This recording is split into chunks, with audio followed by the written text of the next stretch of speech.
kesempatan hari. Terima kasih Alvin. Setakat ni kalau tentang safety, I think kita ada satu insiden near miss. I think that one is already resolved kan, Alvin?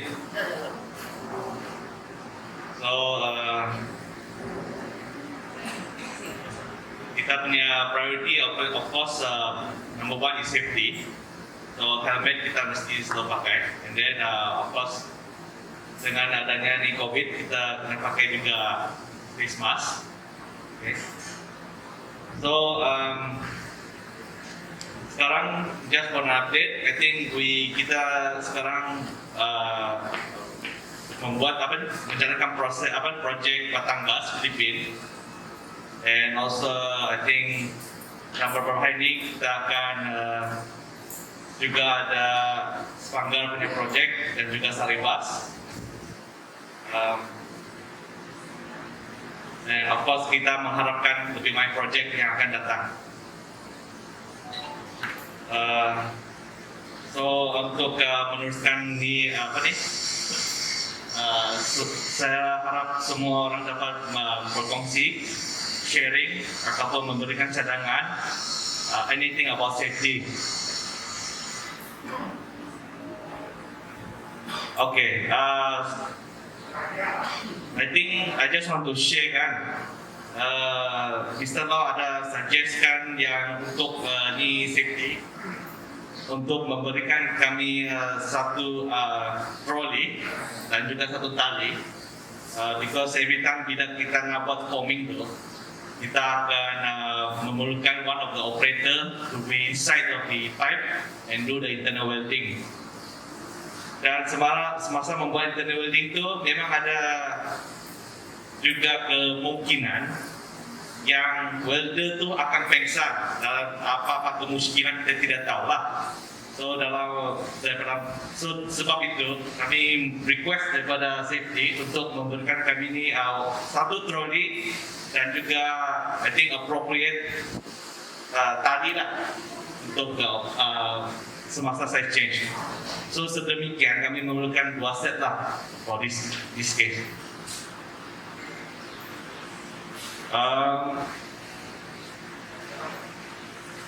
Selain itu, I think everybody else boleh share juga lah selama ini sharing safety. Itu saja yang saya mau sampaikan. Terima kasih. Oke, topik yang pertama yang berkenaan dengan 3R.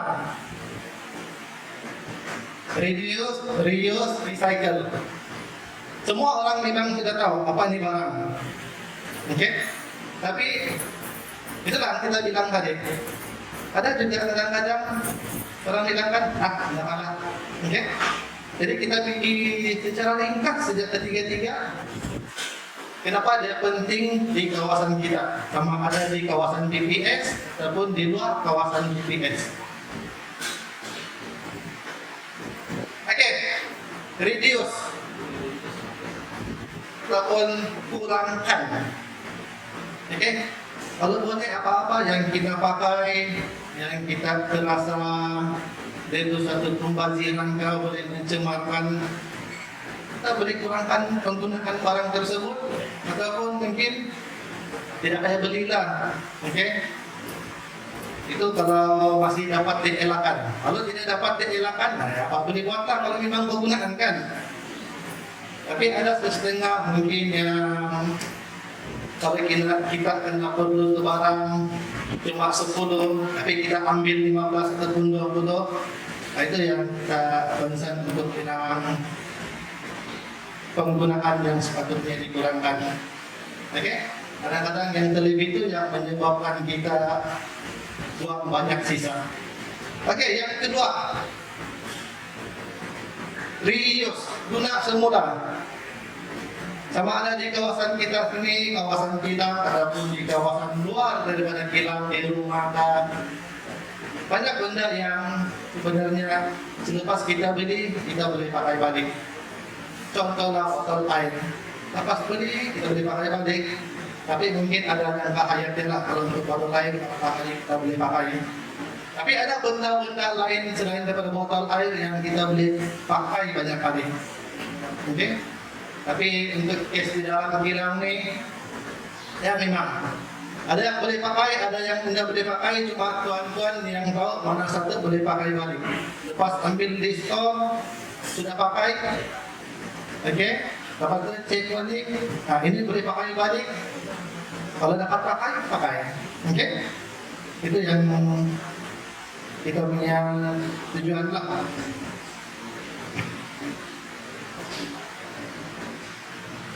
Oke, yang terakhir berkenaan dengan kitab semula. Ada beberapa benda yang sebenarnya boleh di kitab semula di kawasan kita. Tapi kalau kita tengok di luar kawasan dari PPS, berhampur benda-benda yang boleh di kitab semula. Tapi kalau di sini kita ambil 3 benda saja yang boleh di kitab semula. Oke? Salah satu dia, kalau kamu ada jalan-jalan, kita ada sediakan 4 kawasan. Tong sampah boleh di kitab semula yang macam itu. Kita ada warna biru, oranye dan juga coklat. Tapi malam dia kan dalam tong-tong itu, kalau kita pergi buka lah, contoh mana-mana kawasan, bukan sini saja, di admin, di ujung, dan di belakang. Kalau pergi buka yang bertulis paper, tong warna biru, dahsyat dalamnya. Oke? Jadi kalau pergi buka yang bahagian aluminium, kalau tengok di dalam dia pun dahsyat.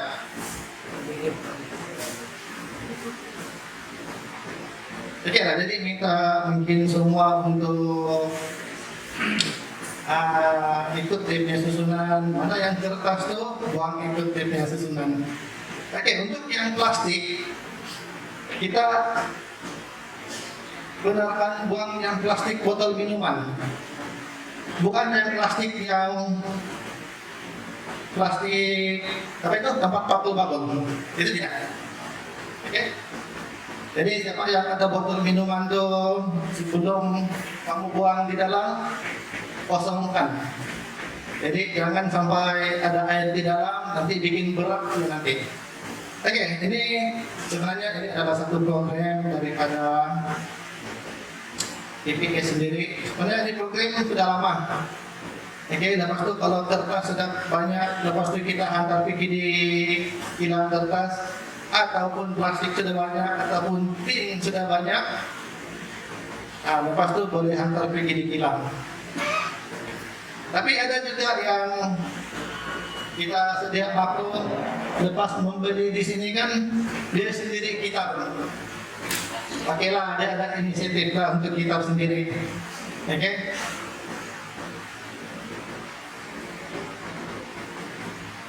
Oke, apa faedah dia daripada 3S ni? Nah, kadang-kadang ini yang selalu kita lupa lah. Oke, yang pertama mengurangi pencemaran alam sekitar. Kalau 3S ini sudah terlampau banyak dan ditambah lagi yang lain-lain, saya rasa kita punya kawasan tempat kerja ataupun kawasan persekitaran kita, boleh bayangkan saudara, tidak payah saya kasih imagine kan. Oke, yang kedua mengurangi timbunan sampah. Kalau ikut rekod daripada pusat pembuangan sampah untuk Sabah saja, ini dulu dia rekod lah. Semalam saya tidak sempat cek. 1 bulan dapat menghasilkan berapa juta ton? Kita ingat tak? Oke. Lepas itu yang ketiga, bolehlah kita punya tumbuh-tumbuhan, alam kita, flora, fauna boleh bertahan lama. Lepas itu dapat dikira generasi akan datang melihat kehijauan alam sekitar. Oke, tidak juga nanti dalam bangun-bangun saja sekali tengok bangunan putih tinggi-tinggi. Bukan tidak boleh, boleh. Oke, teknologi, tapi masih juga kita perlukan hutan. Oke, kita pergi seterusnya. Oke, ini yang dikatakan yang tadi dicoba untuk kita imagine semua macam mana kalau 3S ataupun kita tidak recycle, tidak guna semula, ataupun kita buang saja tanpa kawalan. Oke, yang gambar atas nih ada 3 bangunan sana, mungkin kamu tahu sudah di mana tempatnya ini kan? Tidak jauh dari sini.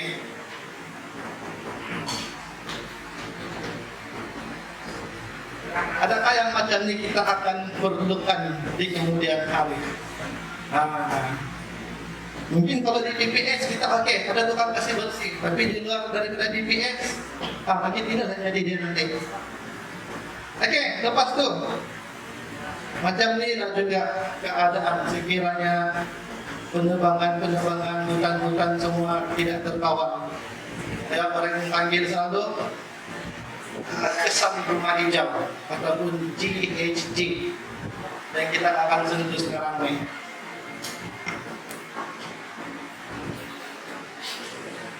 Oke, susulan daripada topik tadi bersangkut rapat dengan GHG, greenhouse gas, ataupun kesan rumah hijau. Apa itu GHG secara teori? Saya tidak mau kasih cerita lah.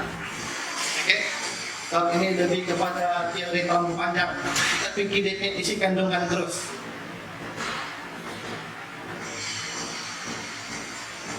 Oke, untuk formula tahun lepas, PPS terlibat dalam bukan terlibat lah, kita memang tidak langsung ikut aktiviti WASCO. Sekarang ini WASCO dia sudah buat satu penilaian macam mana pelepasan GHG daripada kawasan tempat kerja. Dalam penilaian ini kita ada 3 skop. Yang skop pertama daripada sumber pelepasan yang macam pembakaran ataupun penggunaan pemadam api yang jenis CO2 ataupun kendaraan dan lain-lain. Itu kategori pertama. Dan kategori kedua adalah penggunaan elektrik. Dan kategori ketiga adalah perjalanan menggunakan kapal ataupun jarak jauhnya lah. Oke, di antara tiga kategori ini kita tengok skop 1 dan skop 2. Oke, untuk yang skop 1,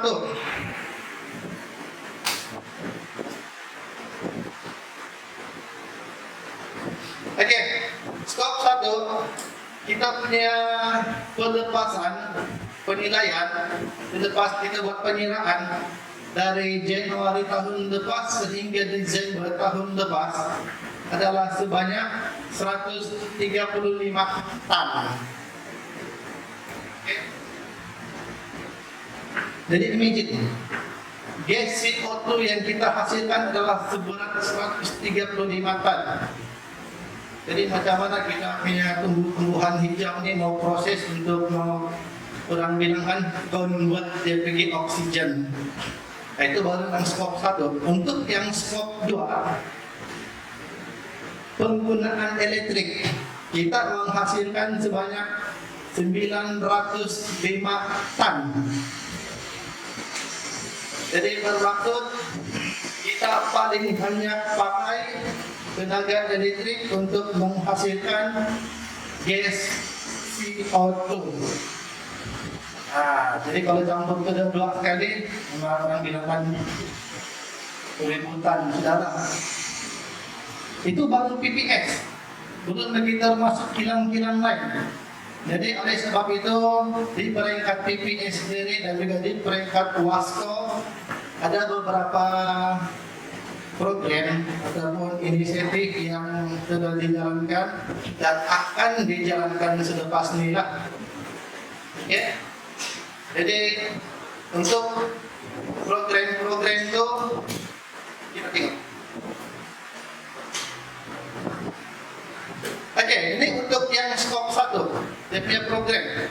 Ada banyak program akan dijalankan selepas ini, tapi kita tidak akan baca semua lah. Oke, tapi salah satu contoh yang paling penting yaitu penggunaan solar. Dan sekarang nih pihak manajemen BPS dan juga Wasko telah bersetuju yang kita kira nanti akan menggunakan solar, tapi pemasangannya di atas bumbung. Sepanjang bumbung ini adalah solar. Oke? Itu dari kaca cadangan, tapi cadangan telah diluluskan. Tapi untuk pembinaan kita akan tunggu kemudian lah.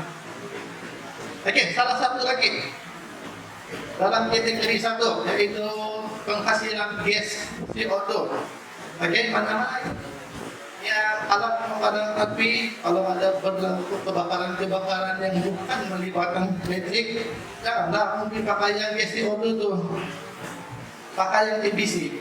Oke, melainkan kalau orang bilang tidak dapat dielakkan sudah, pakailah yang CO2. Tapi sebenarnya pun tidak sesuai. CO2 itu untuk elektrik.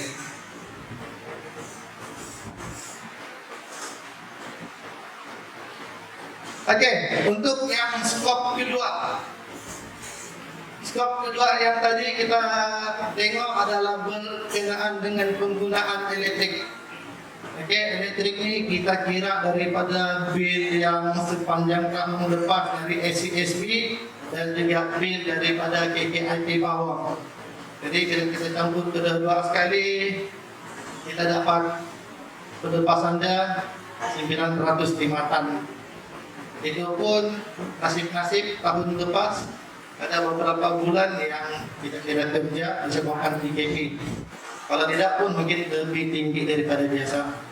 Oke, jadi dalam skop ini ada beberapa juga inisiatif ataupun plan-plan tindakan yang kita akan jalankan nanti. Antaranya adalah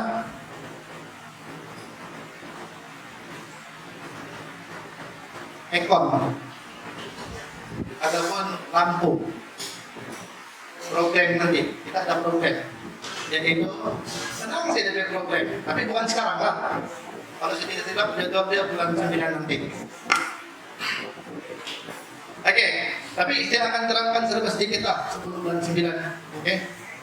Mana-mana kawasan office, tempat kerja ataupun mana-mana kawasan di kawasan kita, kalau tidak orang off ekon, off lampu. Itu sih. Oke. Janganlah pula dalam kipin tidak orang tapi ekon bohong, lampu bohong. Oke. Jadi di sana kita boleh ubah sedikit lah untuk pencimatan.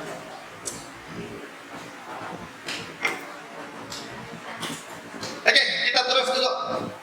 Yang terakhir daripada saya yaitu berkaitan dengan COVID-19. Oke, seterusnya ini adalah perkembangan terkini harian. Ini yang kemarin punya. Dan kalau kita tengok perkembangan seluruh Malaysia, kita punya case semakin rendah. Dan begitu juga dengan Sabah cuma 70 case saja. Oke, jadi untuk kawasan kita Tuaran. Kalau Tuaran kita boleh bergembira sedikit, kosong case. Ini yang case kemarin lah. Oke, jadi kawasan hijau kita boleh nampak semakin bertambah, kawasan merah semakin berkurang, dan kawasan kuning semakin bertambah yang daripada hijau oranye dan juga merah berkurang. Oke, apa yang kita mau sentuh daripada sini memandangkan kita sudah bergembira, kita sudah senang hati, semakin turun. Kita lupa dengan benda-benda yang 3W, 3C. Oke, bila kita sudah lupa, itulah jadi kluster baru di jiran kita sebelah. Oke, kita lupa sudah. 3W pertama, cuci tangan, pakai sabun, pakai hand sanitizer. Semua lupa sudah. Kalau dulu masa-masa kita buat puasa, pakai sabun tuh 1 minggu kita boleh bagi dalam 20 liter sabun. Sekarang ini 1 minggu kita bagi berapa liter? 4 liter. Oke? Wah, itu salah satu. Oke lah, itu mungkin kita masih cipta. Tapi sekiranya boleh gunakan air cuci banyak sedikit pun boleh. Yang kedua, pakai. Kita pun sekarang lupa sudah pakai kan? Yang ketiga, kemarin. Antara kita dengan kita punya jiran-jiran sebelah, kawan-kawan sebelah, kita lagi amaran-amaran, lebih sudah dikurang sudah 1 meter. Kalau boleh bak kambai sudah. Di sini pun kita beri nampak ada yang bak kambai. Oke, kita terus dulu. Elakan 3C, kawasan sesak. Kita jangan pergi jauh, kita dekat-dekat saja. Kalau kita nampak ada kawan-kawan kita di sini ramai-ramai bercerita, alhamdulillah sudah. Yang satu pun, hai. Tapi kita tambah lagi kasih ramai, kasih sisa. Lepas tu semua pun berhimpit-himpit.